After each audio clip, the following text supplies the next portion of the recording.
Okay, so my name's Gaynor, as Matt's introduced me from UK Yoga. I'm really happy to be here today. So, oh, there we go. So my background is in education. So I've done 20 years just in mainstream education as a physical education teacher. And then I went on to head of PE, and I just got a little bit despondent with it. And I'd always been passionate about doing yoga, and I'd done that for 20 years. So I just wanted to combine both my passions, which was teaching and yoga, and be a little bit freer, probably like yourselves in the forest schools. And I love the forest schools, and I'm really sorry, my battery's just run out. I've not plugged it in, so I'm just going to ask somebody to just plug that in. Lisa, can you just plug this in? So sorry about that. Yeah, so I'm really passionate about forest schools, and I think that they can really align with yoga as well. So these are the photographs of me in Rishikesh in India, where yoga first started 5,000 years ago. So its roots are in Hinduism, but it's not a religion, it's a secular practice. So it's a really spiritual place if you ever get the chance to visit there. You can see there, it's right at the River Ganges, and also the foot of the Himalayan mountains as well. I don't know, it might be in there. I'm just looking for the battery, I'm so sorry. There we go.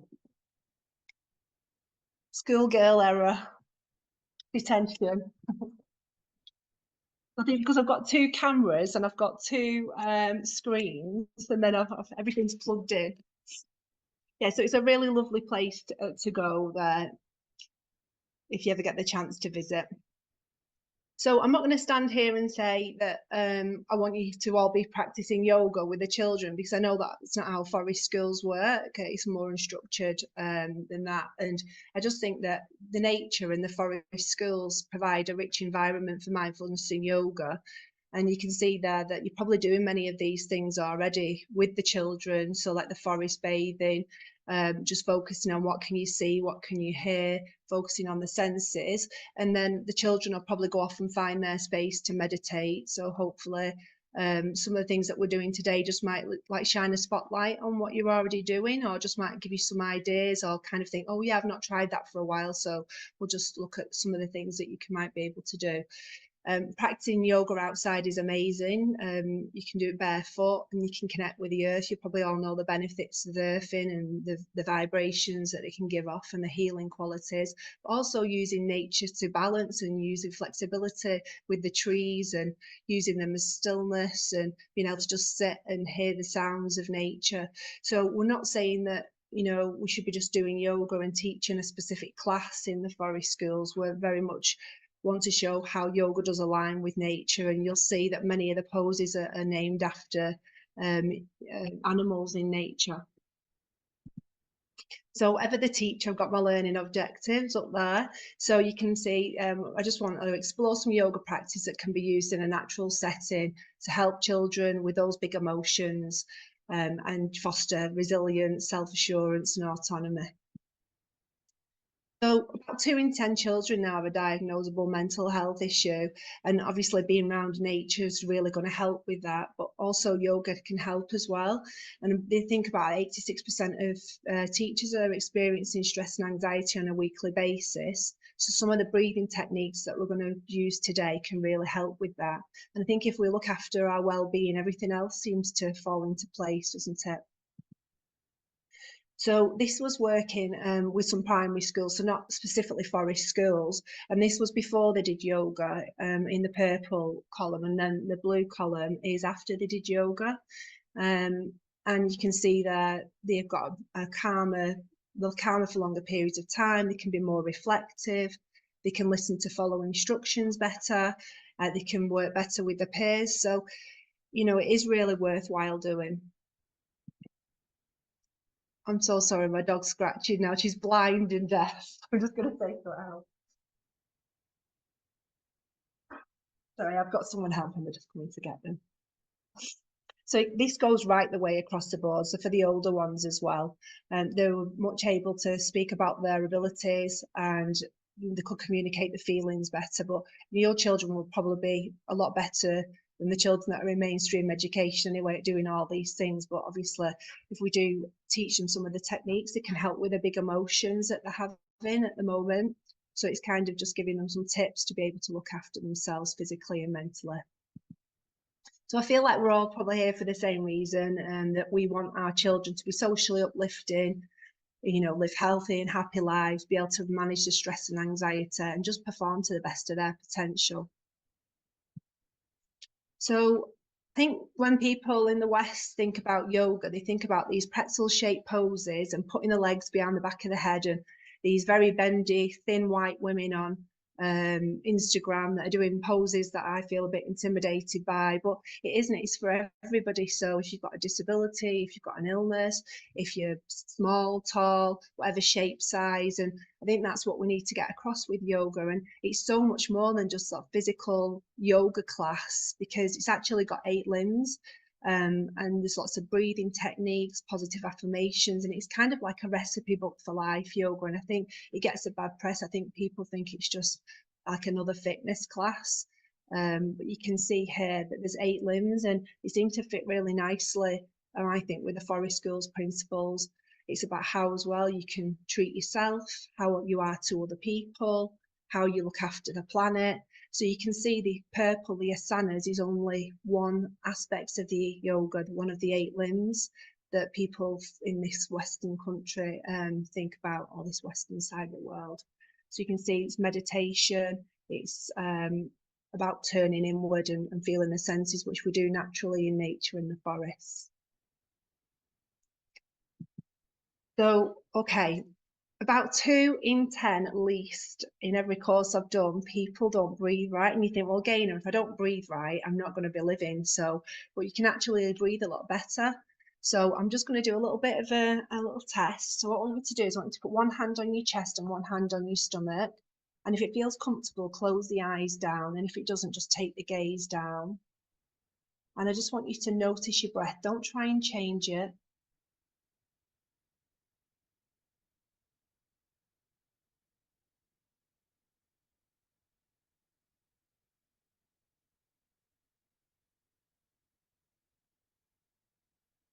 Okay, and then just rest and open the eyes. So if you could just put in the chat, so whose bottom hand didn't move or moved? No, whose bottom hand moved?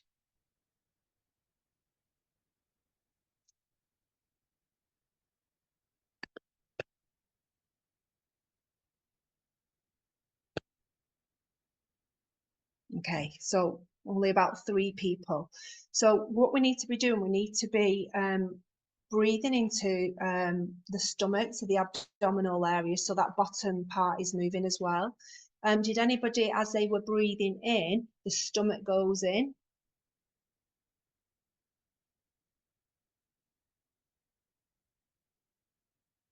Yeah, so some people are actually breathing the wrong way as well, and it won't just be you as well. It's just said, yeah. So yeah, a few other people. So what we need to be doing is big, deep abdominal breaths.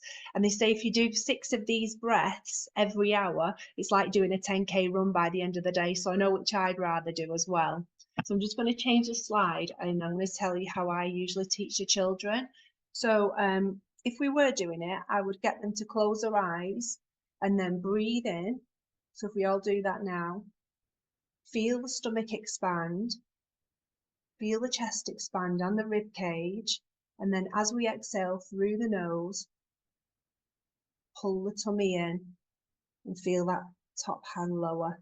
So again, breathing in, feeling the stomach expand and the rib cage. And then exhaling through the nose, pulling the tummy in, and letting that top hand fall. So when I do this with the children, I'll say to them, okay, show me how a dog breathes. So they'll usually go, I'll say very, very shallow and very, very fast. And unfortunately, dogs don't live till very long lives. So my dog's 16, and that's considered to be quite old. And then I'll say, okay, so what about a tortoise? Did anybody know how old they are and how long they live? So does anybody know how long a tortoise lives?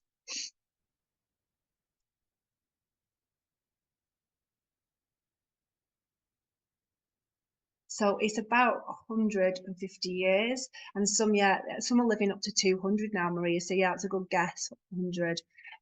So, and they only breathe. In fact, you can guess how many times you think they breathe in a minute. So if you think of a dog, so they probably breathe over 100 times in a minute. How many times do you think a tortoise lives? Sorry, breathes. So one, somebody's put 18, 5. Oh, Janine's on it. So 4 times in 1 minute. So if we can do this deep abdominal breath and start to slow down, we're going to get more oxygen to the working muscles. We're going to get out of that fight or flight mode. And everybody's saying now, aren't they, that the stomach is the second brain and we need to protect our microbiome. And that's how we're going to do it, by getting oxygen into our blood and our into our bodies. So yeah, try and do that deep abdominal breath, and you could actually talk about the tortoise and the dog. So what I'm going to do is I'm going to take you through some of the outdoor mindfulness cards. So these actually came about from the conference and the workshop that I did there. And they were saying we'd love to do some resources that we could leave out for the children. So these are already ready, these mindfulness cards. I've made these are A6 size. But I've also made some more that are A4, and they've got yoga moves. So you can see there's breathing, meditation, senses, creativity, and movement. And each of the cards has 5 cards. So we're going to go through some of the techniques that are on here today. And then in the link, there's a booking form. So if you wanted, there's some free resources that we're going to do today. So you could just jot your email in there. But if you wanted to book them, buy them today, they're normally £20, but we're going to do them as a reduced rate for £15.99. I'll talk to you about that a little bit more later on anyway. But I'm going to put the link in there so you can just, if you want to do like them as we're going through. So we took help from a psychotherapist who helped us with these cards, and also a linguist as well. And then there's myself as a teacher and educator and a teacher trainer of yoga. So I've put one you feel, because what I'd like to do is take you through 4 more of these breathing techniques, and then we're going to attach them to a feeling that the child might have when they're in forest schools, and see if we can pair up the breathing technique with the emotion. Okay, so bunny breath, you would kneel. So we don't have to do it now, but you get the children to just kneel and pretend they're looking for food. So if we all try and join in, so I don't feel as silly, even though I can't see you. So it's a 3 short sniffs through the nose, and then you try and hold it for a moment, and you're going to exhale through the nose if you can. And if you go, oh, I can't because I've got a full of a cold, then it's okay to do it through the mouth as well. So it goes like this.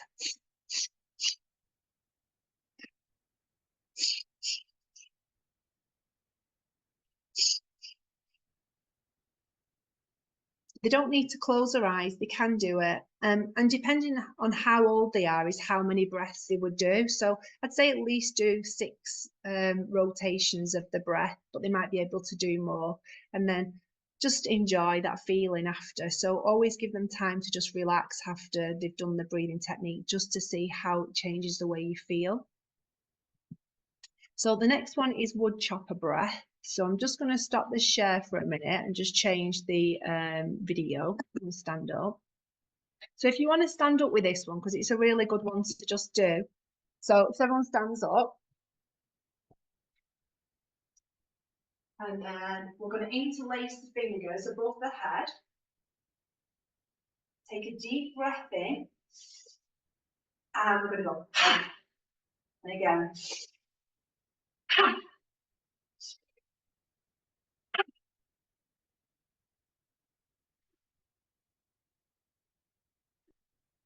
One more. And then we can just hold that and then just feel the effects of the breath. So I won't tell you what I'm feeling now, because I'm going to try and attach those feelings to how the children might feel.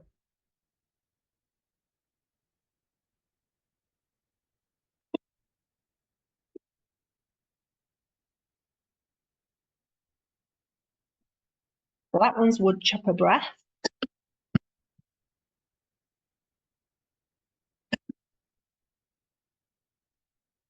So the next one is bee breath.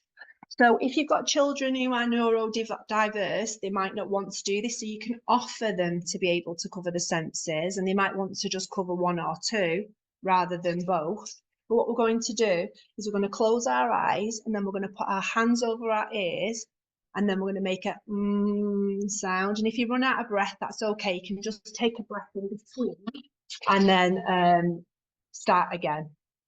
So I'm going to close my eyes, hands over the ears, and it's bee breath.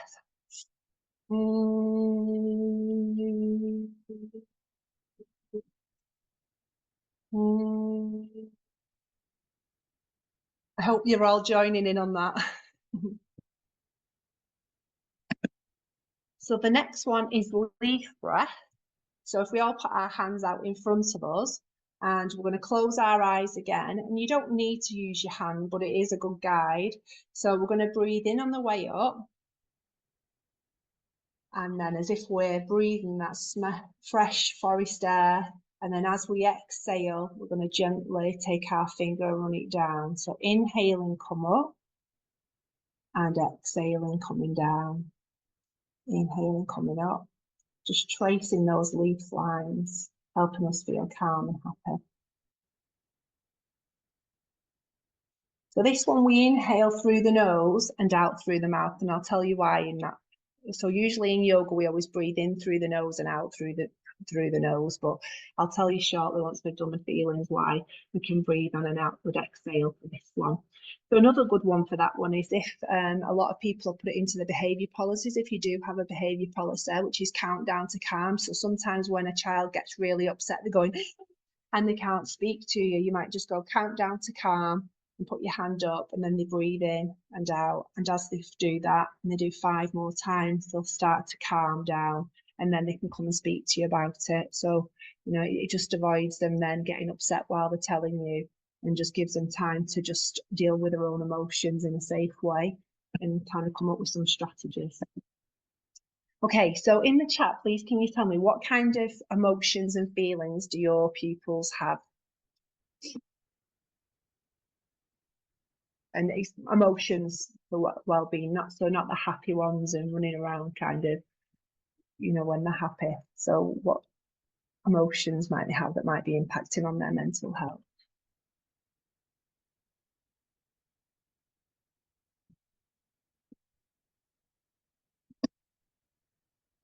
Yeah, fear and anxiety. Thanks, Janine. Anybody else? Frustration, yeah, sad. Oh,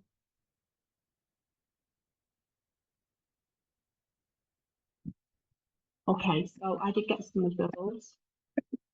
So I got stress and anxiety. Maybe they might feel overwhelmed when things are just a little bit too much. They might feel angry at times, and then nervous or sad. So I want us now to think of some examples. So examples of when a child might be stressed or anxious in a forest school setting.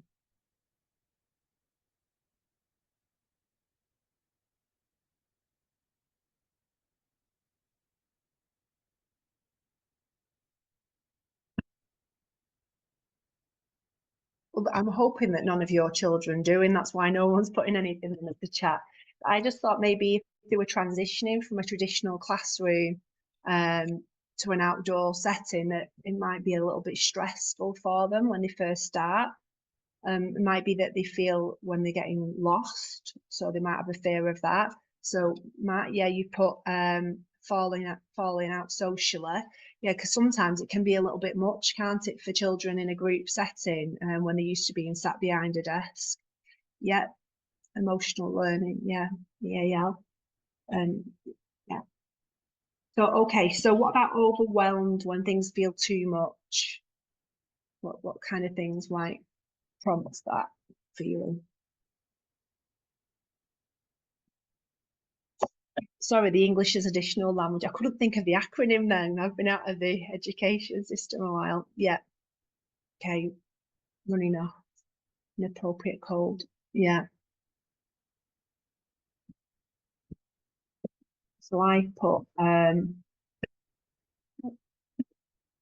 so new or loud environment. So yes, and Matt's saying sensory. Sometimes it's sensory stimulation as well, isn't it, Matt? Because they just feel overwhelmed with all those things that are going on in nature. It might be that they're not used to unstructured play and learning. And then I thought about, as we mentioned before, the group activities and socializing outside. What about angry? Some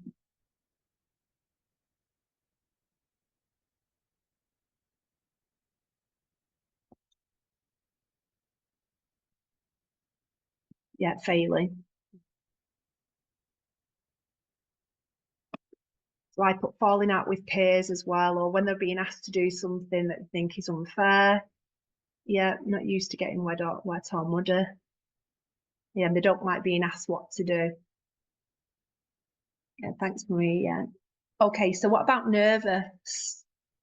Why might they be nervous in a forest school? This is great for me because I've never worked in a forest school setting with the children. So it's nice that I'm on the right page.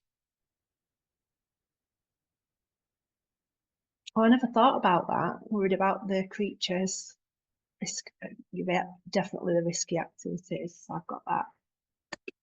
So I put maybe using the tools. So that's kind of the same with the risk activities as well, because they might be nervous of that. I think reading out loud, if they're asked to do that, or performance expectations, I was thinking.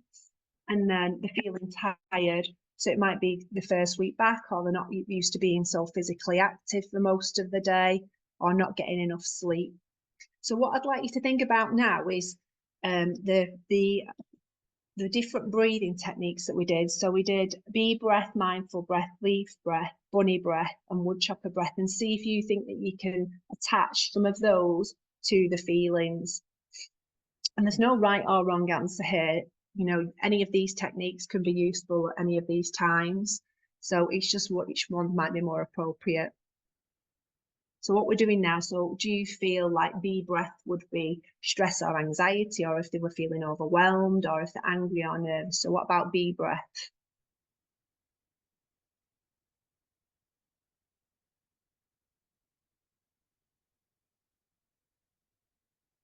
Is anyone going to take a guess? Or at any of them?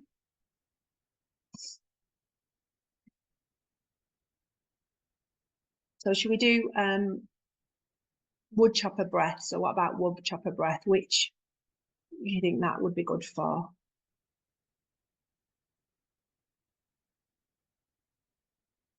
Oh yeah, angry or tired, yeah.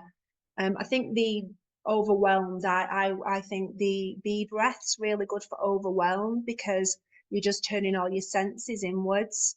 But that would obviously be just be for some children. Some children, if they're, like I say, neurodiverse, that just might be their worst nightmare. So I just put bee breath if they're feeling overwhelmed. If they're feeling stressed, they could just connect to the mind and body. Leaf breath if they're feeling angry because they've got something else to focus on. The bunny breath if they're feeling nervous because it just makes them feel a little less restless. And then if they're feeling tired, that chopper breath just makes them feel more energized. But like somebody said before, that wood chopper breath also could help if they're feeling angry because it can kind of get all the aggression out while they're doing it as well. So like I said, they're all interchangeable, they're all useful. I also said before about the leaf breath when we're going in and then we're blowing out through the mouth. If we think about it, if you trap your finger or somebody jumps out of you, you take that sharp intake of breath. And when you relax, you go, and you do that outward sigh. So when you sit on the sofa or you're relaxing, we just tend to naturally go. So what we can do is we can do the outward exhale. So if we inhale for a count of 3 and then exhale for a count of 6, we're tricking our brain to naturally make us feel more relaxed. So if you do suffer yourself with stress or anxiety, then the outward exhale that's twice as long as the inhale will really help with that as well. So that's just another little technique that we can use in our everyday lives or introduce to the children. So as we said before, there's 5 sections and the next section is the meditation. So we kind of talked about the conscious walking before. So again, it's just prompting the children with the cards So you've got the front bit there, and then you've got the back bit with the explanation on. So it's just getting them to go outdoors, think about the sensory awareness and standing up like a fox and going and doing a conscious walk. The star posing is this tensing and releasing of the different muscles. So the children could just pick up the card and have a go at doing that themselves. And then I just thought we'd have a little go at doing the mushroom one. So you'll probably be great at this because you'll be used to storytelling. And I've just noticed as well that this is Danny English in May is doing the storytelling one.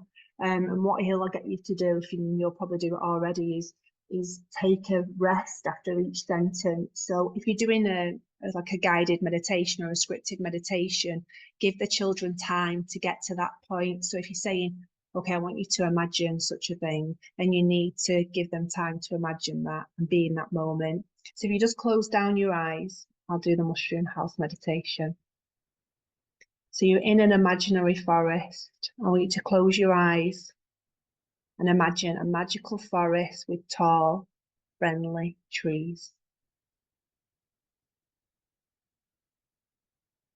Walk into the forest and find your special spot.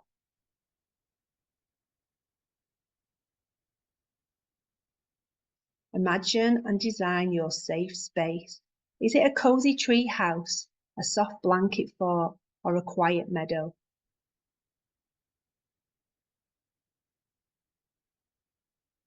Picture yourself in your safe space. It's comfortable and secure. Feel the forest love and magic all around you. Take a moment to enjoy the peace. Allow yourself to relax and find comfort in your special place.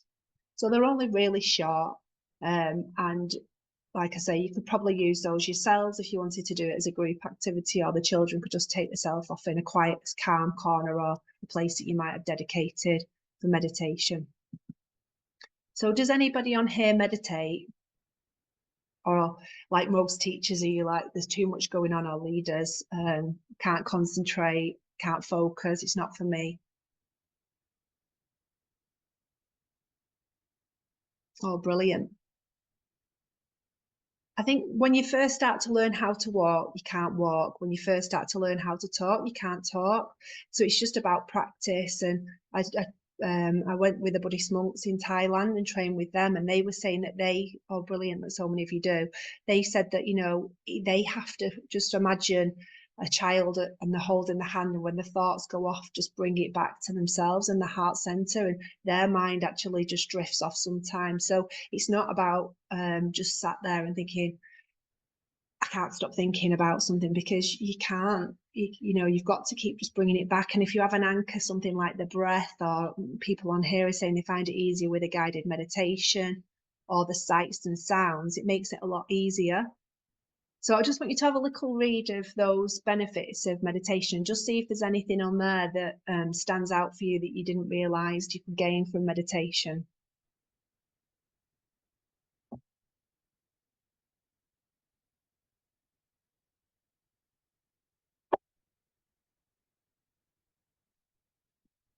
Oh, sorry.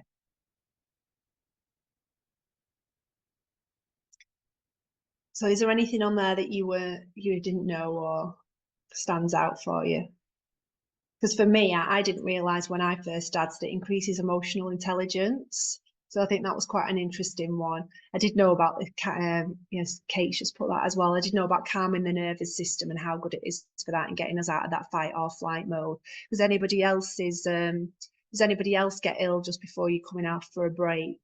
I always used to get really poorly just before I was finishing for school, the end of term. And that's because I was always in that fight or flight mode. So the meditation, the yoga really helped me to get out of that. And I started to notice that it improved my well-being, because as we know, when you stress, your immune system's not working properly, your internal organs aren't working as effectively. So by doing that meditation, it's going to help all that as well. So it's going to help your health and well-being. So we're going to do a couple of movement ones now. So hopefully you've got your mat, because Mimi asked me, did we need anything? So we're just going to do a couple of these. Please don't do anything that you don't feel comfortable with. You should never feel pain in yoga. That no pain, no gain is a load of rubbish. So we're going to do the butterfly pose. So this is really good for trapped emotions. I know it sounds really unusual, but we can store emotions in our body, and especially women hold them in the hips. So this is really good for that.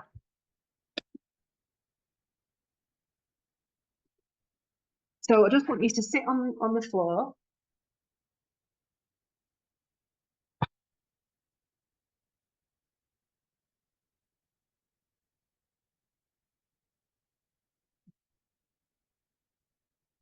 And then just put the pads and feet together. And then we're just going to butterfly our knees out to one side. And that's just going to help release all those muscles. So I've got my spines nice and straight. And this is called cobbler's pose. So like I was saying before, many of the asanas, the postures, are taken from nature. So we have a lot of them that have the names of the animals. So we call this one butterfly pose. Now, because our legs are quite heavy, it's always best to just bring our knees in ourselves, and that will really help. Sorry about that. I'm going to get my mic. Okay, so the eagle pose is next, and this is one of the movement cards as well. But this is really good if you are sat down and you don't do all of this. Try and do the top half as well, because this is really good for if you have trapped emotions here. So sometimes if we've got really sore shoulders and neck, which many teachers do, or people who work with young people, this is really good for releasing that. So it's eagle pose, we can just do eagle arms. So if you take your arms out wide, cross one underneath the other, and then backs of the palms go together. Some of you might be able to bind the hands and maybe even with the fingers together. And then just lift the elbows up, and you'll feel a nice stretch along the back. So sometimes if we're sat at our desk for long periods of time, we can feel a lot of tension around that shoulder area as well. So if you want to join me with the legs as well, because my right arm's coming underneath, my right leg's going to go over the top. And then if you can double bind, or you could just leave your foot on the floor as well. And then you just bend into that. So if you're outside with the children, you're getting to focus on the tree, so maybe an oak tree, not one that's swaying and something that's a fixed point. And then breathing in and out through the nose like we're doing yoga. And then inhale to come out. And then just release, give it a bit of a shake and do the other side. So always ground down with the feet. So spreading your toes, bringing the knee back, taking that leg over, maybe just keeping it there. So left arm comes underneath this time. I'm sorry, we've got big moves, it's sometimes difficult, but we all have different shaped bodies. So one thing that somebody can find quite easy, another person might find difficult, but it's never a competition in yoga, and that's what I love about it. So hands moving together, if that's giving you a practice, bringing the elbows up, remember to get that stretch. Start to bend into the posture, so you can keep that foot on the floor if needs be, straight back. Breathing in and out through the nose.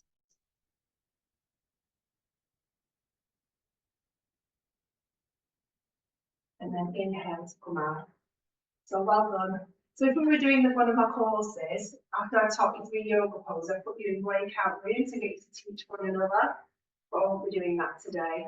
So I could see you actually teaching one another. Okay.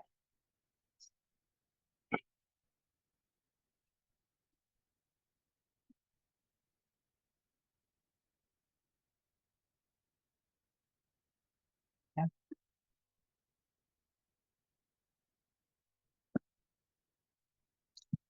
So that's the eagle pose there.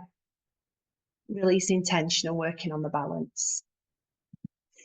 So we also do the cards on the senses. So you've got the food one there. So it's just asking the children to observe the food, look at it, notice its colours, textures, shapes, and what it reminds you of. So I've done it where I've took a bag of carrots in and just get them to look at them and think about where they've come from. And then when they take that first bite, kind of what sounds does it make? Is it salty? Is it sweet? Is it sour? Is it a combination of these things? And then just getting them to really savour the food, because a lot of children, they'll just go home and watch telly while they're eating the food, and it's just getting them to utilize all the senses. Obviously, you've got all these beautiful sounds in nature, so you can just use the sounds around and get them to do. I know we're speaking at the forest schools, and they were getting them to find too far away sounds, too close sounds. This is asking them, can they feel the vibrations of the sounds as well? So it's just, like I said, a little prompt, and you're probably doing quite a lot of these, but it might just be shining a spotlight on them.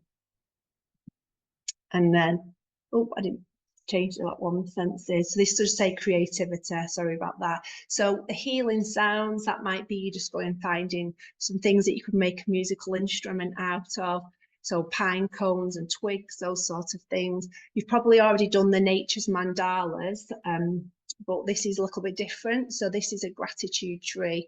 So the branches are asking them to represent their lives, and then the trunks, the life, and then the branches are the people, and then the gratitude of the leaves are all kind of what they're grateful for in their life.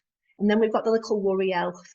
So Lisa, who's a psychotherapist, who's been working with us on these cards, uses a technique called the worry people, and she has people who have anxiety or worried about things, and that poison parrot that's on your shoulder. So it's took from this, the worry elf. So I'm just going to read you this one now. So it's craft or draw a small elf figure, and this will be your worry elf. So you're getting the children to write or draw what's been worrying them, and that could be a specific concern, a fear, or something that's been on their mind. So you wouldn't probably set that as a task, would you, in a forest school? But this then could just be a little prompt on the side that might get them to think about that. So place a written or drawn worry in the hands or pocket of your worry elf. So they could have crafted a little elf that they could maybe take home, or even speak to the elf and give their worries to the elf to take care of, and then getting them to release and let go, imagining that it's taking all the worries away and leaving them lighter and feeling less burdened. So has anyone got any questions so far? I know I'm powering through these, I'm just aware of time.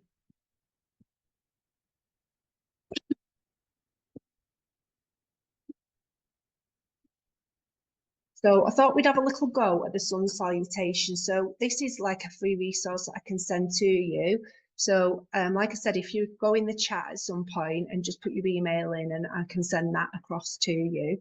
So the sun salutation, yogis do this in India where it first started, and some of them do it up to 100 times a day. We won't do it that many times. So I'm just going to talk you through it just so you can have a go at it, or you can watch me if that's what you're doing.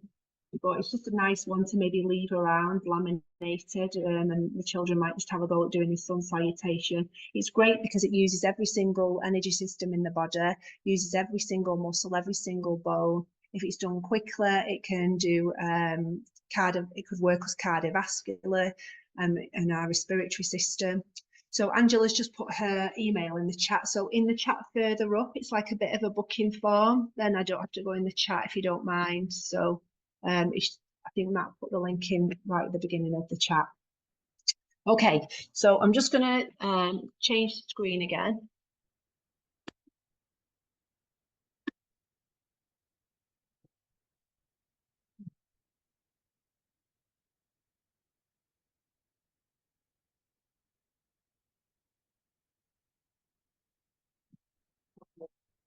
So you stand at the top of your mat in what we call mountain pose, and then bring your hands into prayer position. So I'm tensing everything up now in my body, and then on an inhale, I do a back bend, and then an exhale is a forward fold. And we'll do one movement, one breath. Inhale into a low lunge, and then exhale into plank. So if you were here now, you could drop your knees if you found it too difficult, and then just lower all the way down, and then come up for an up dog, and then exhale for a down dog. Then inhale, take that right leg through. Now if it doesn't come through, you can just grab hold of it and pull it through. And then exhale to forward fold. Inhale all the way up for a back bend, and then exhale. So that's one half. So if you think about when we do that 100 times, it's quite an energetic. We've got to have a lot of energy to be able to do it. So Inhale, back bend. Exhale, forward fold. Bending the knees to protect the back. Left leg back, low lunge. Plank. Lowering down. Inhale to up dog. Exhale to down dog. Inhale, bring that left leg through. Exhale, forward fold. Inhale, back bend. Exhale, hands to heart center. So you could always hold the poses a little bit more. So could do a couple of breaths in that pose just while you're getting used to it. It's up to you. But generally it's done with one breath. And when you're coming down to what we call chaturanga here, this is actually a hold. We hold the breath and then inhale to come up. That's quite an advanced posture. But we can also drop the knees there as well, like I said. Just take the weight into the wrist and then get them to lower down. A lot of the kids, when they do it, they'll just go and stay here. So you want them to work the tricep and just lower down and then come up. So I'll do it one more time.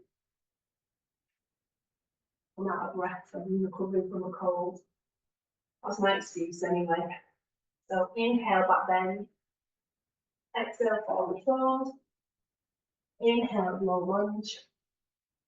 Exhale, plank. Hold the body, chaturanga. Inhale, dog. Exhale, down dog. Inhale, right leg comes through. Exhale, forward fold. Inhale, back bend. Exhale, hands to heart center. Inhale, back bend. Exhale, forward fold. Inhale, low lunge. Exhale, plank. Inhale, up dog. Down dog. Inhale. Exhale. Back bend. And hands to heart center. Namaste. And namaste, all that means is it can be used as a hello and a goodbye, but it means the divine in me worships the divine in you, which is quite a difficult thing for the children. So it really just says a sign of respect for yoga practice.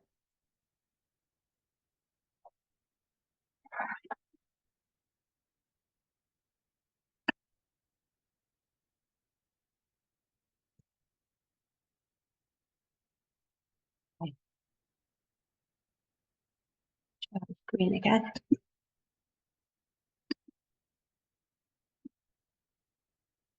Okay.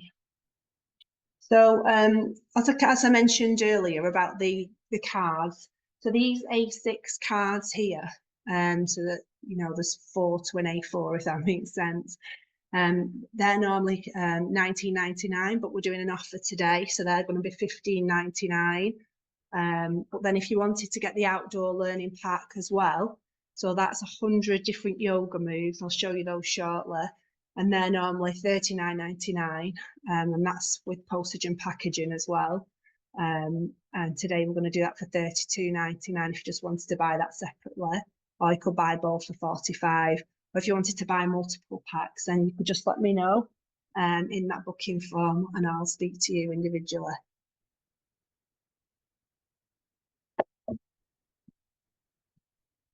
Okay, so I'm just going to show you the cards then.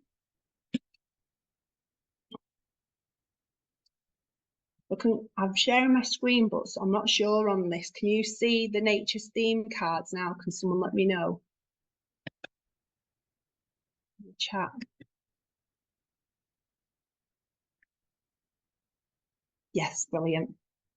Okay, so these are A4 size, so they're double-sided. So again, we consulted a psychotherapist and a linguist as well, just to ensure their educational value and therapeutic value. So each of the themes, there's 20 of them, all relate to things to do with nature or forest schools. So you can see the weather, birds of prey. So that's the front of the card that tells you the pose, so powerful like an eagle, like the one we've just done. And then it tells you on the back how to do it. So the way I envisage these would work, that they'd be printed off, well, you'd have your set and you could just leave them around for the children to go and use on their own. in schools, when I've taught the courses, the teachers have actually then used these, my other set that I've been using, they've been using them in the classroom environment, and teaching the children the different postures, the asanas from them. So these are just a prototype at the moment. We're nearly at the point, probably about another 2 weeks, where we'll get them ready for print, and then we can send them out to you. So insects, trees.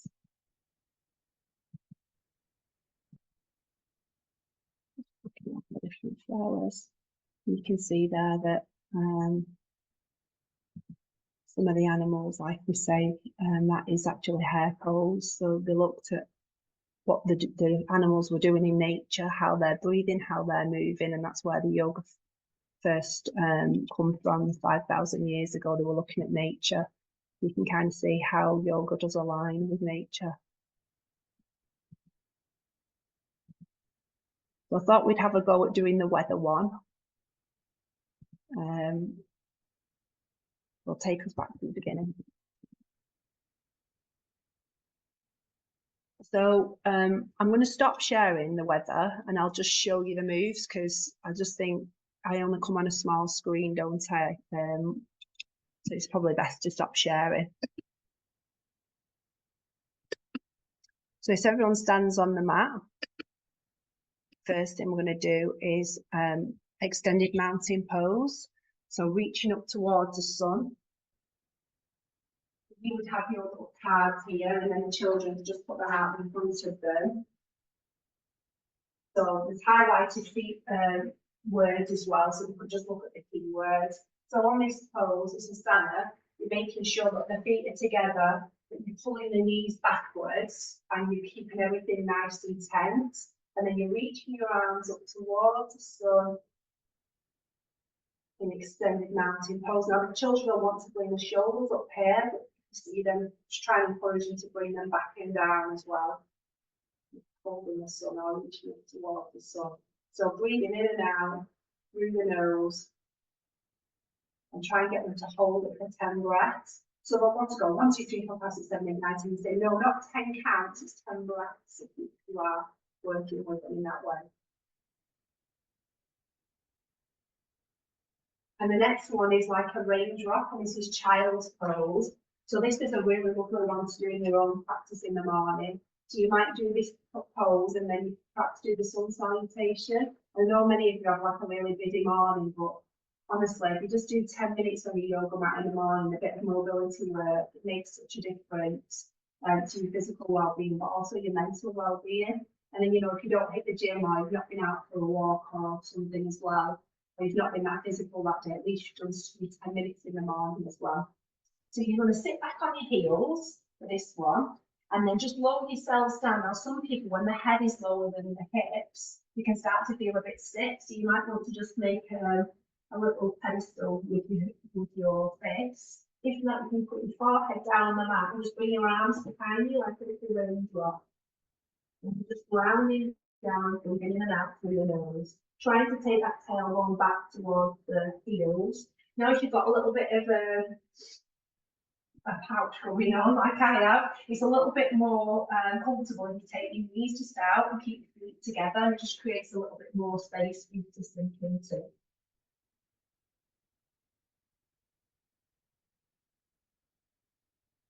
And then when we're coming out, just bringing the hands there to gently lift ourselves up. So the next one is goddess pose. This is pretending to be a cloud. So we take our feet a bit more than hip width apart. Again, trying to keep a nice tall spine. Driving the knees out, because I'll start to turn inwards and we want to push them out. So I'm pushing into outer edges of my feet. Nice tall spine, and then I call these cactus arms. So I'm bringing my elbows up in line with my shoulders and then just taking them back. And then again, breathing in and out through the nose. So it feels easy at first, but then once you hold it for a while, it can be quite difficult pose.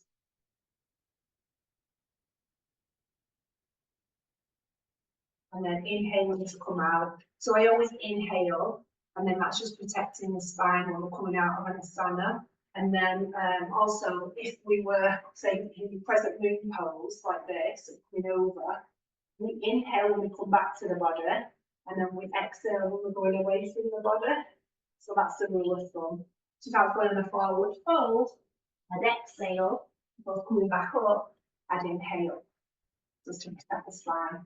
But if you're going to do this, then always bend the knees just to kind of protect the lower back. So the next one is like a windmill. So for the wind. So we're doing revolved, wide-legged, forward bend. That's a mouthful, isn't it? So if you've got a mat, take your heels to the back of the mat, and that will help with your alignment. Feet wider than hip width apart. Just turn your right foot out to the side, and the outer edge of my right foot is at the end of my mat. And turning my left foot in slightly. And then as I reach, I'm going to take my hand down to the side, and that's where I know is my limit. Then I'm going to take my hand down, so my left hand's going at the side of my right foot. And then if you feel comfortable and stable, you can take your hand up behind and stare at that. So blocks are really good, or out in nature you could use stones or pieces of wood. And they just give a little bit of help in these difficult poses. You can just use different levels and heights to help. And again, inhaling, come out of the posture the same way you came in, and that's moving there. So the next one is snow, so that's star pose. So the kids love doing this one. So again, feet hip width apart, bringing our hands out nice and wide, our feet out nice and wide, breathing in and out.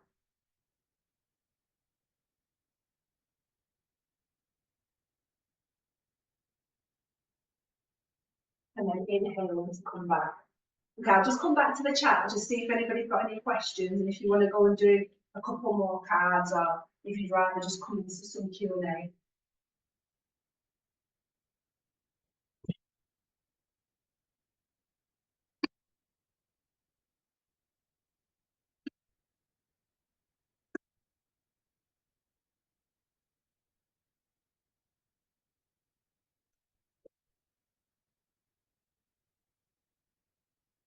Has anybody got any questions?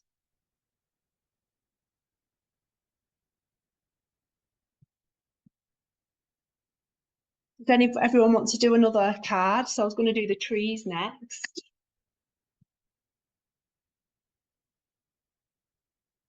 See the weather ones there in the animations.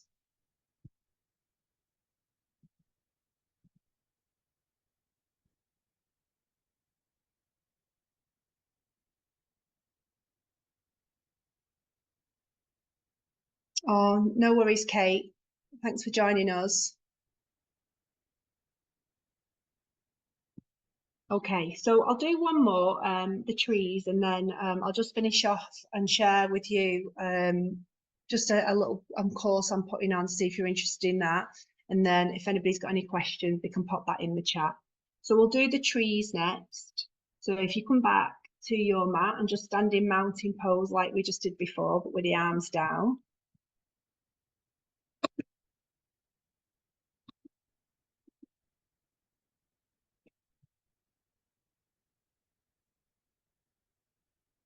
So again, when we're doing any balancing posture, you're getting the children to focus on that fixed point and grounding down through the toes. So I'm lifting my toes out and spreading them, and I'm thinking about my foot being like a rectangle and pressing down through all four parts of the foot.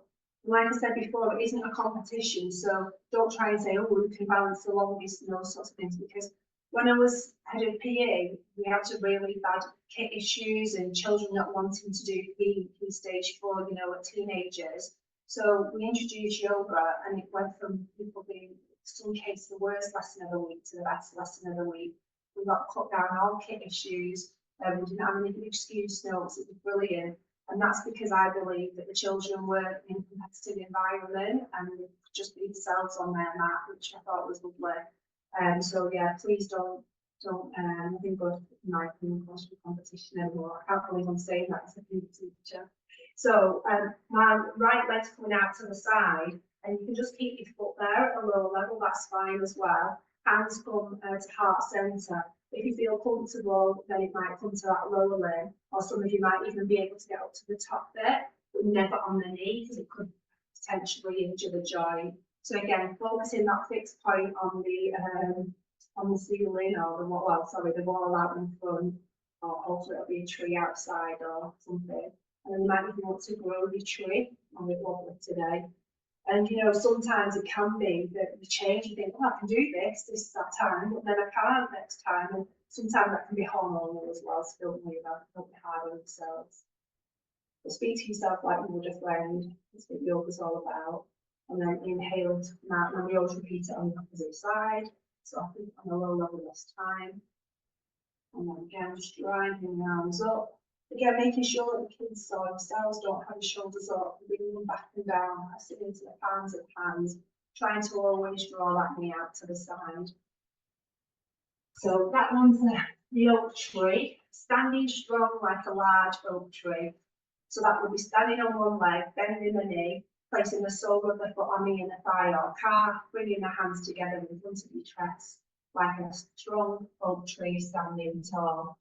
So we did mountain pose extended before. So mountain pose is a rest for our standing asanas. So all that is feet can either come hip width apart or together, palms facing forward, and we're pulling everything in. And what I love to do with the kids on this one is I always get them to use themselves like a pendulum. So I'll say to them, okay, close the eyes down, just see where you're at. And some of you will move forward, and some of you will go back. And then you'll start to steady yourself out. So if you close your eyes now, and just stay until you're steady and standing tall.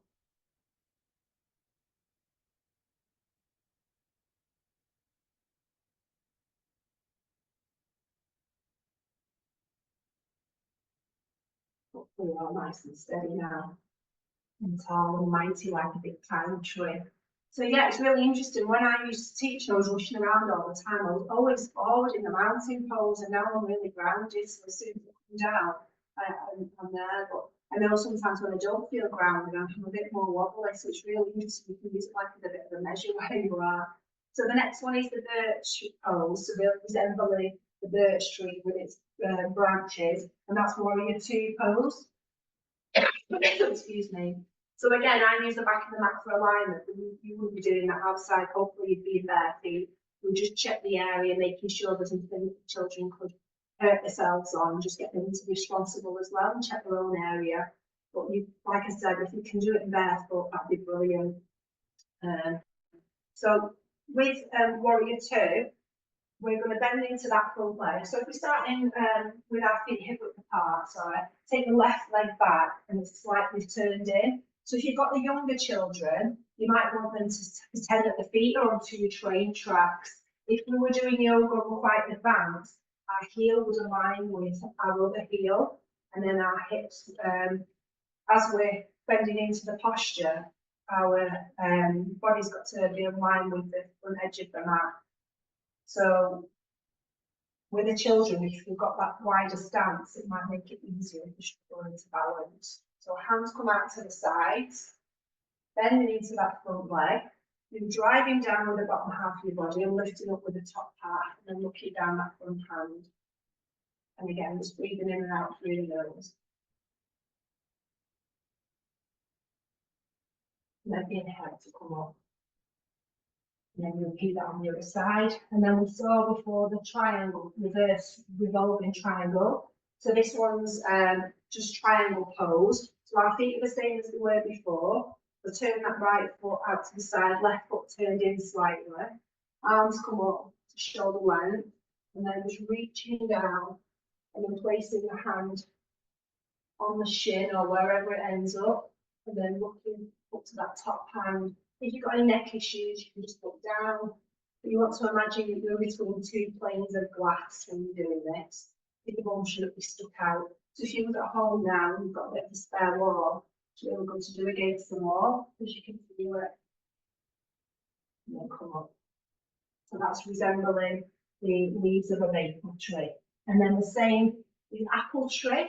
So like with the fruit. So this time we're in the same position here. We're taking the arm over the ear, if you've got no neck and shoulder issues. And to keep our alignment here, we look under the shoulder.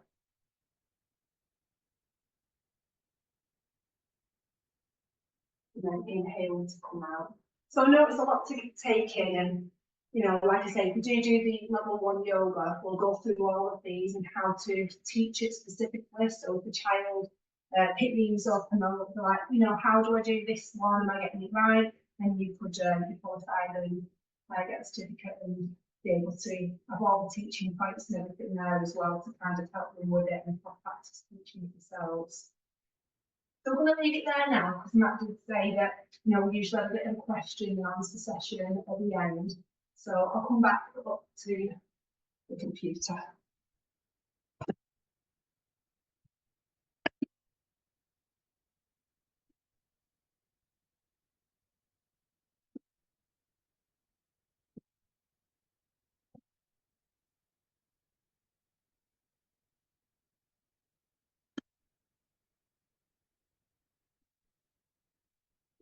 So can everybody see the PowerPoint again now?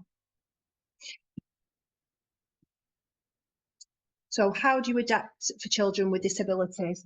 So we do a course to use if it's chair yoga, if they needed to be physically sat down, but there's different props that you could use if it wasn't the case that they weren't able to use the legs. So for example, we have the blocks, we have belts that you can use as well. But I would always be online and for you to ask for specific poses.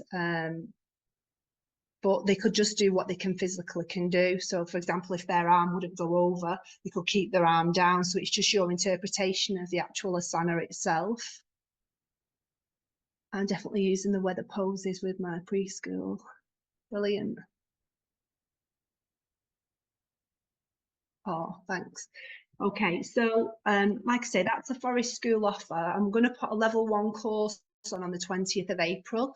So if you wanted to book on, I do that online, so we can go all across the country. If you go on Google, I've done Forest School yoga for Forest Schools before. I've got really nice feedback as well, because I was a bit apprehensive at first, but it does work out quite well. You can go into breakout rooms and I can watch you doing it, and we go through all the asanas. So you'd get these 2 decks of cards in with that as well, and then you'd also get 10 audio meditations and 10 games as well. So just learning about the wildlife and forest animals. So if you wanted to as well, so you could host one. So if you've got your Forest School and you think you've got space, and then I'd offer you a free place. Or if you think, well, our organisation might pay for Gaynor to come and deliver this, it'd be £899, and then that'd be for 10 people. So you get 10 lots of resource packs. If you needed more resource packs, then we'd obviously have to charge for that. So we could include more people on that, but then they would need to pay for the additional resources as well. So hopefully you've enjoyed the session and you've got some ideas to take back and use some of the breathing techniques and some of the yoga poses, and hopefully you've enjoyed the resources. I mean, feedback's important to me. I think as a teacher and somebody who works in education, you're always kind of looking to improve it next time you do it. And, I'm more than willing to take feedback from people, and if you can just leave an evaluation. But all our courses have 100% positive feedback. I'm really proud of that, and I really work hard to try and think of how we can adapt it to Forest School setting, or if I'm working in an educational setting. So obviously I'm not a Forest School leader, so any feedback like that would help. So I'm on social, so if you wanted to learn the sun salutation, I think I'm on there somewhere on one doing it. There's more information about our courses on the website. But if you could just do the QR code on there, I'd be really grateful. It just takes you to a quick Google Forms. It'll take less than a minute to complete, if you don't mind, and that'd be really useful. And if anybody's got any more questions.